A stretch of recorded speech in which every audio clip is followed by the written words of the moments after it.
네, 그래서 기도하겠습니다. 사랑의 하나님 감사합니다. 오늘도 저희들 주님 앞으로 불러 모아 주시고 오늘 하루 하나님과 동행하며 시작하게 하시니 감사합니다. 우리의 마음과 정성을 다하여 주님을 사랑하라라고 말씀하셨던 하나님의 명령과 예수님의 명령을 저희들 기억하며 주님을 더욱더 마음으로 사랑하게 하시고 난 우리의 삶을 다하여 주님을 향한 사랑을 표현하려 노력하는 삶이 될 수 있도록 하나님 축복하여 주시옵소서. 하나님을 사랑하는 것과 같이 내 형제 자매 이웃을 사랑할 수 있도록 선한 마음과 사랑할 수 있는 마음을 저희들 가운데 창조하여 주시고 또한 그 사랑을 바탕으로 우리가 관계를 갖고 또한 우리에게 맡겨진 삶을 대할 때 하나님께서 우리들의 삶을 통하여 예수 그리스도의 온전하신 능력을 드러내시리라 믿습니다. 우리의 삶을 주님께서 온전하게 붙들어 주시고 우리의 연약함과 부족함 또한 교만함과 또한 나만을 아는 그러한 마음들 주님께서 다스릴 수 있는 힘과 능력 또한 허락하여 주시옵소서. 하나님의 말씀을 이 시간 대합니다. 말씀을 통하여서 주님의 뜻을 발견할 수 있도록 인도하시고, 나의 삶을 인도하시고, 또한 나의 삶을 이끌어 주시는 하나님의 선하신 그 뜻과 계획하심을 발견하는 이 자리 되게 하여 주시옵소서. 예수 그리스도 이름으로 간절히 기도합니다. 아멘. 주신 말씀 함께 보겠습니다.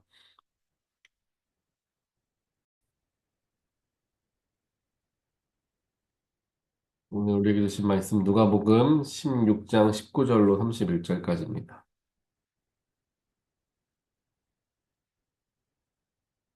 어떤 부자가 있었는데 그는 자색 옷과 고운 베옷을 입고 날마다 즐겁고 호화롭게 살았다. 그런데 그 집 대문 앞에는 나사로라 하는 거지 하나가 헌데투성이 몸으로 누워서 그 부자의 상에서 떨어지는 부스러기로 배를 채우려고 하였다. 개들까지도 와서 그의 헌대를 핥았다. 그러다가 그 거지는 죽어서 천사들에게 이끌려가서 아브라함의 품에 안기었고 그 부자도 죽어서 묻히었다. 부자가 지옥에서 고통을 당하다가 눈을 들어서 보니 멀리 아브라함이 보이고 그의 품에 나사로가 있었다. 그래서 그가 소리를 질러 말하기를 아브라함 조상님 나를 불쌍히 여겨 주십시오. 나사로를 보내서 그 손가락 끝에 물을 찍어서 내 혀를 시원하게 하도록 하여 주십시오. 나는 이 불 속에서 몹시 고통을 당하고 있습니다 하였다. 그러나 아브라함이 말하였다. 얘야, 되돌아보아라.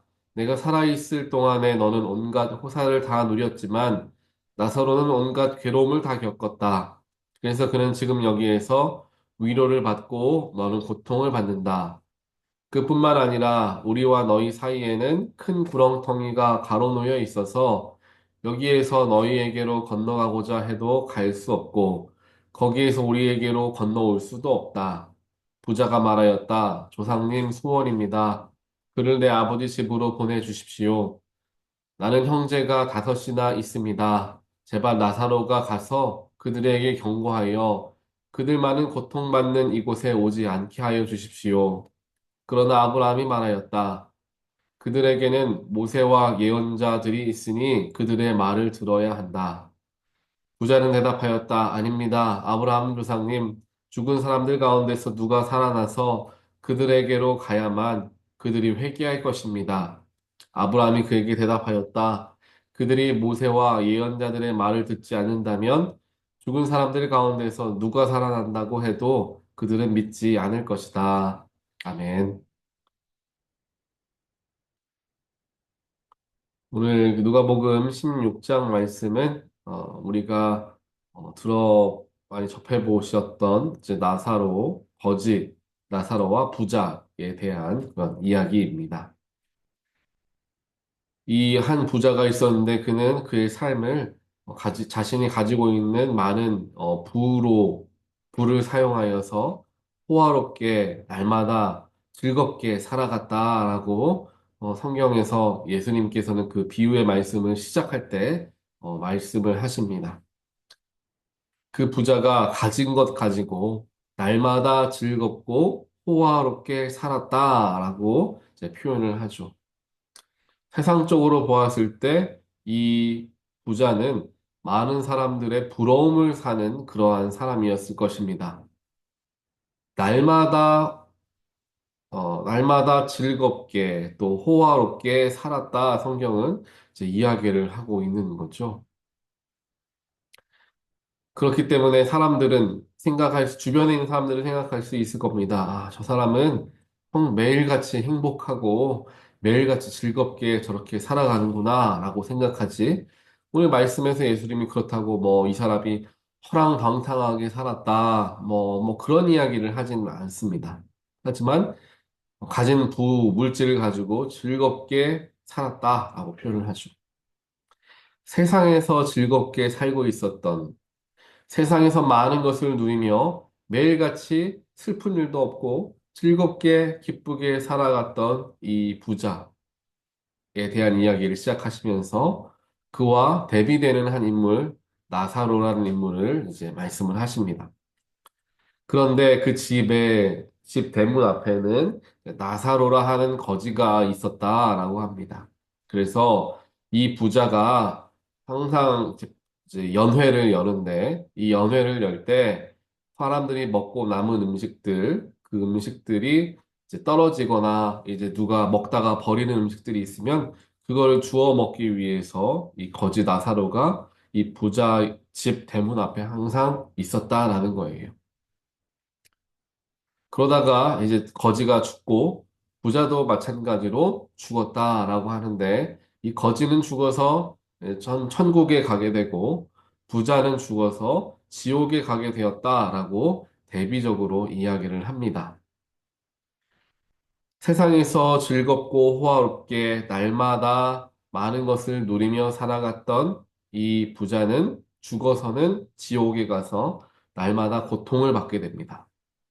하지만 하루하루가 힘들고 생명을 연명하는 거에만 신경을 쓸 수밖에 없었던 이 어려운 삶을 살아왔던 나사로는 죽어서 너무도 행복하고 즐거운 천국에 들어가게 됩니다.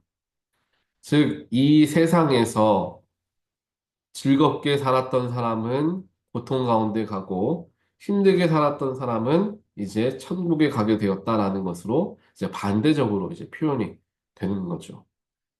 물론 뭐 세상에서 즐겁게 살았으니까 즐겁게 사는 이유 때문에 지옥에 가거나 뭐 그러지는 당연히 않을 것이죠.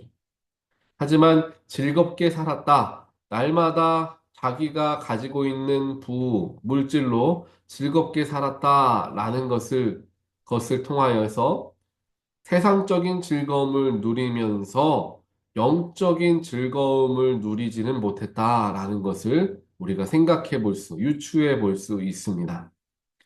하지만 거지 나사로와 같은 경우에는 자신의 삶이 고달프고 삶이 어렵다 보니 하나님께 더 기도하고 하나님께 더 마음을 쓰는 일들이 많았을 것이다라고 또한 우리는 어, 생각해 볼 수가 있겠죠. 물론 성경에는 그렇게 나와 있진 않지만요.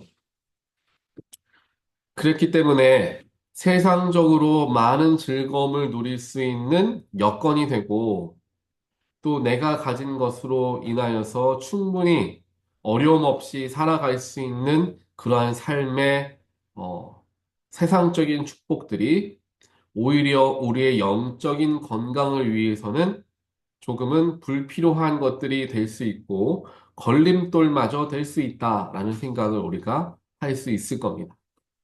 이것은 뭐 영적으로도 그렇고 우리들도 쉽게 생각할 수 있는 부분이기도 합니다. 삶에 어려움이 찾아오고 문제가 찾아오면 자연스럽게 우리는 하나님을 더 찾게 되고 그 일로 말미암아 하나님과 영적으로 더 가까워지게 되죠. 하지만 삶에 문제가 없고 어려움이 없어서 어, 오늘 부자의 삶과 같이 날마다 즐거운 일만 있다면 하나님께 기도할 일도 적어지고 기도 제목도 굳이 기도할 필요 없는 그러한 삶을 살아가다 보니 하나님께로부터 멀어지는 삶을 살아가겠죠. 이것이 대조적으로 나타나고 있는 것입니다. 그렇다면 이 부자가 날마다 즐겁게 살아가는 것, 그것 하나라고만 표현되어져 있는데 또 어떤 부분에서 그가 잘못하며 살아가고 있었는가를 살펴볼 수 있는 게 뭐냐면 자기 집 앞에 있었던 나사로가 있지 않습니까? 사실 집 앞에 이 거지가 앉아 있는 것 좋아할 사람 많지 않을 겁니다. 자기 집 앞에 거지가 항상 와서 상주하는데 좋아할 사람이 어디에 있겠습니까? 하지만 오늘 말씀을 보니까 그래도 이 주인은 자신의 집에 잔치가 일어나게 되면 음식들이나 남은 것들을 거지들에게 좀 주었던 것 같아요. 그리고 심지어 이 지옥에 간 부자가 아브라함과 함께 있었던 거지 나사로를 알아보잖아요. 그 사람은 우리 집 앞에 대문에 항상 있었던 거지 나사로 아닙니까? 그의 이름까지 알아요. 나사로를 통해서 물을 조금만 저에게 주십시오라고 얘기하잖아요. 그 사람의 이름까지도 기억하고 있는 거예요. 그렇다면 이 집 주인, 부자는 어느 정도 이 거지들이라든지 불쌍히 살아가는 사람들에게 마음을 쓰고 있긴 했던 거예요. 전혀 관심이 없었다면 집 앞에 앉아있지도 못하게 했을 것이고, 이름조차 당연히 알지 못하겠죠.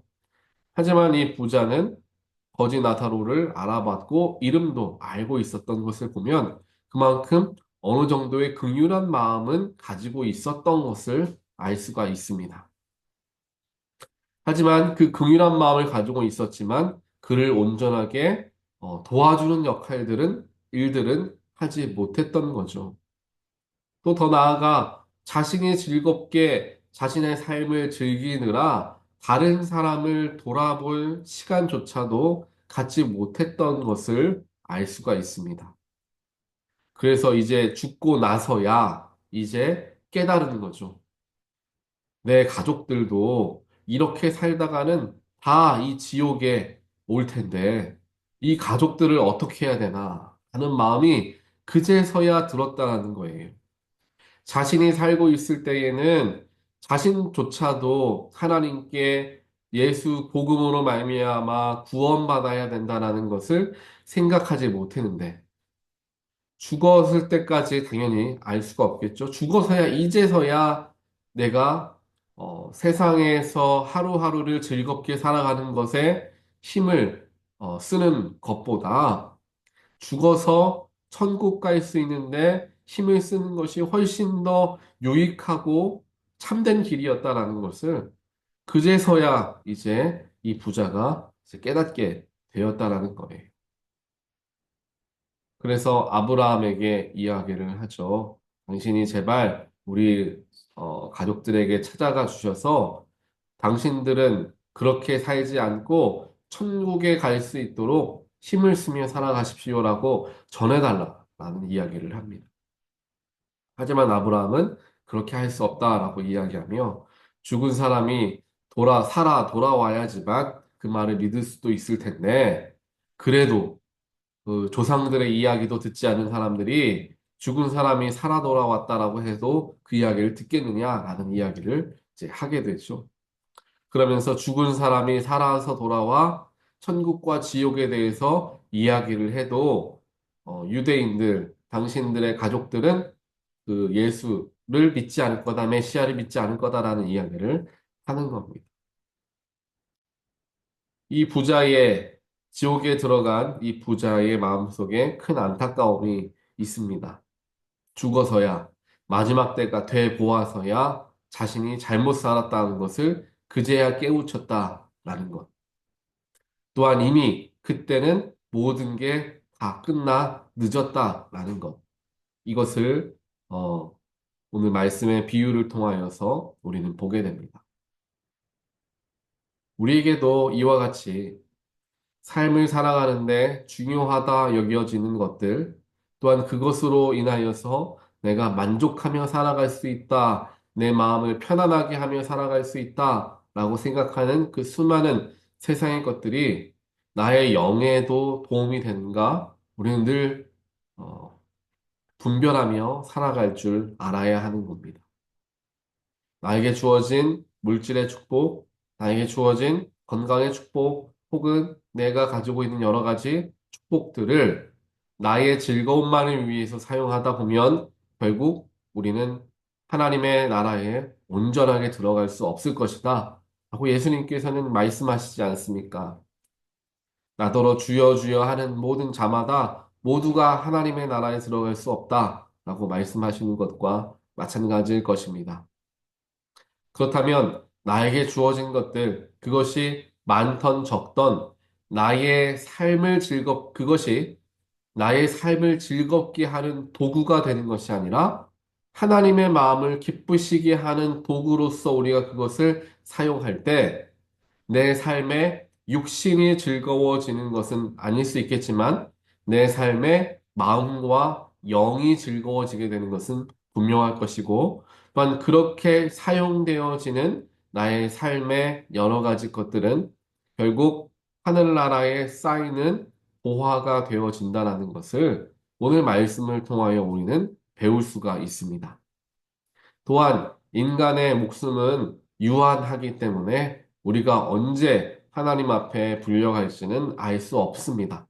그렇기에 오늘 주어진 나의 삶 속에서 하나님께, 즉, 영적인 것과 영원한 것을 위해서 삶을 살려 애를 써야 할 것이고, 내 주변에 사랑하는 가족들이 주님을 아직 알지 못하는, 예수를 알지 못하는 사람들이 있다면 하루속히 우리가 그들에게 복음을 전하고 하나님 안에 들어갈 수 있도록 애를 써야 할 것입니다.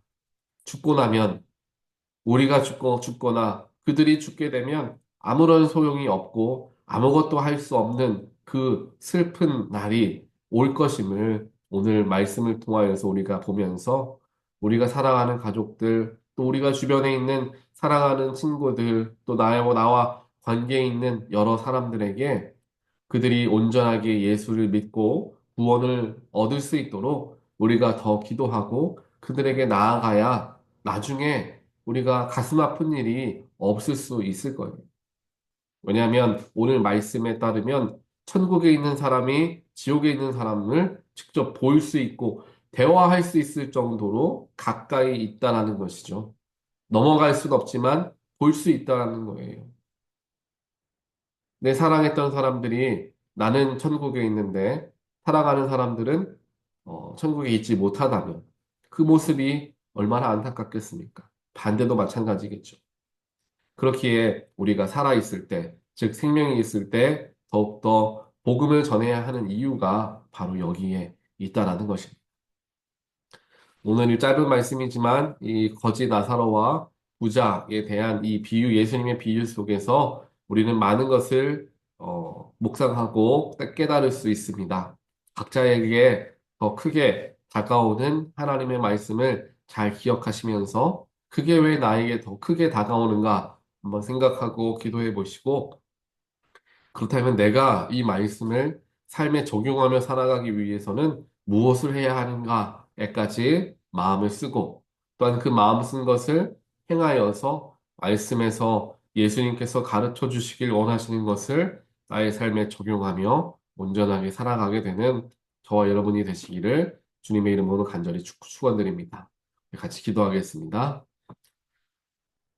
하나님, 하나님 감사합니다. 오늘 예수님의 비유의 말씀을 통하여서 나의 삶이 물질적으로 또한 세상적으로 기쁘다 하여도 영적인 것까지 그것이 모든 것을 해결해 주지는 못함을 말씀을 통하여 보게 됩니다. 오히려 삶이 어렵고 힘든 자가 하나님을 만나기 더 쉬운 것을 보면서 부자가 천국에 들어가는 것은 낙타가 바늘 귀에 들어가는 것만큼 어렵다라는 생각을 다시 한번 해보게 됩니다. 하나님, 우리가 현실에서 또한 세상에서 주어지는 수많은 기쁨과 누릴 수 있는 축복들이 있지만 그것을 나를 위해서 사용하여 내 육신이 즐거운 삶을 추구하며 살아가기보다는 하나님을 기쁘시게 하는 데 사용하고 생명 구원하는 데 사용함을 통하여 하나님의 기쁨이 되는 우리의 삶이 될 수 있도록 그것을 영적인 것을 추구하며 살아가는 우리의 삶이 될 수 있도록 주여 저희들 마음 가운데 함께하여 주시옵소서. 우리에게 주어진 사랑하는 가족들, 또 주변에 있는 사랑하는 친구들과 여러 사람들, 아직 예수 그리스도의 복음을 모르고 하나님을 믿지 않는 자들이 있다면 우리가 하루속히 그들에게 복음을 전하기 위해 애를 쓰고 노력하게 하여 주시어 우리가 죽게 되었을 때에 그들을 하나님의 나라에서 함께 만나 기쁨으로 영생을 누릴 수 있는 그러한 삶이 되어질 수 있도록 하나님 저희들 마음속에 영혼을 긍휼히 여길 수 있는 마음 허락하여 주시고 또한 적어도 내 주변에 있는 사람들과 내 가족들을 위해서는 더 열심으로 기도함을 통하여 그들로 하여금 하나님이 예수 그리스도의 복음을 그들이 들을 수 있고 접할 수 있고 믿을 수 있는 그러한 일들이 일어날 수 있도록 하나님께서 우리들을 사용하시고 또한 저희들의 삶 가운데 축복하여 주시옵소서. 이 모든 말씀 예수 그리스도 이름으로 간절히 기도합니다. 아멘.